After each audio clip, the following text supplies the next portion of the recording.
There are two conversations happening right now that are happening side by side when I think that they should be happening together. James Charles and the DL Whisperer. There seems to be this thought pattern that people have that if a man comes out, if he's gay, he likes women. Gay men are still raised in patriarchy, and a lot of them, at one point, not all, were in the closet. Once again, not all. But regardless of that, they still get the messaging that women are lesser than men. That's why somebody like James Charles would not care about the well-being of a woman who is harmed by a man, because he's still patriarchal. And he's used that very system to allegedly victimize younger boys, and it's that very system that has stopped him from being held accountable for it. Because in this patriarchal society, any sexual attention that men get, whether they're young or old, is supposed to be wanted by them. And that is patriarchy. Men that are hiding in the closet, men that are DL, are very much aware of what it would cost them to come out of that closet. Now, you need to understand that if somebody is DL, if someone's in the closet and later comes out and now they're a gay man, they don't necessarily care about the harm that they caused the women that they used as a beard throughout all of their relationships and experiences, and the men who were engaging in risky behaviors with other men behind closed doors, not using protection, and then going home to his wife. Those men don't care about women. If he does come out, right, and he comes out and now he's a gay man, that doesn't just mean that he's automatically going to like women or going to be on the side of women. There seems to be this disconnect with James Charles that people seem to think that he's using this as a way to kind of hide and continue. Like, he comes across as more feminine, more flamboyant. So you don't necessarily associate him with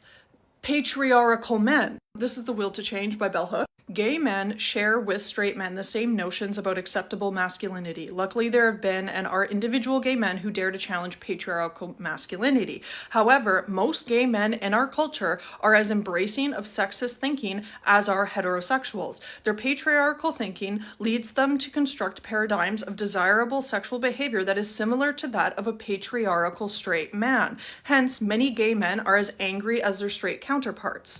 To assume that a man who's flamboyant, who dresses a certain way, or who is in touch with his emotions is gay, that is homophobic. But to assume that a man that's out and gay is not a danger to women simply because he dates men is ignorant of the very system that they are raised under. And the fact that the majority of men who come out later in life, or who come out in their 20s, or who come out during high school, have been socialized to be straight white men and view women through a patriarchal lens of lesser than. That's why a man like James Charles would not care that a woman was harmed at the hands of a man. I myself have had hard times being friends with men who are gay who love to refer to women as bitches, because it's not coming from a place of admiration and love. It's coming from a place of patriarchy. And also, gay men are still raised under a system that has a hierarchy with men. Men have a hierarchy. That's why they refer to each other as alpha males and betas and all these things. That isn't lost on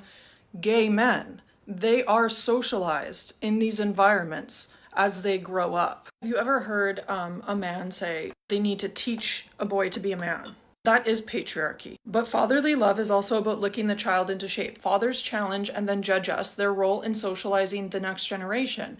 In this mythic battle of wills, persuasion and example are the preferred weapons, but if they don't work, the drill sergeant will have to unleash the A-bomb of familiar war: rejection. Most patriarchal fathers in our nation do not use physical violence to keep their sons in check. They use various techniques of psychological terrorism, the primary one being the practice of shaming.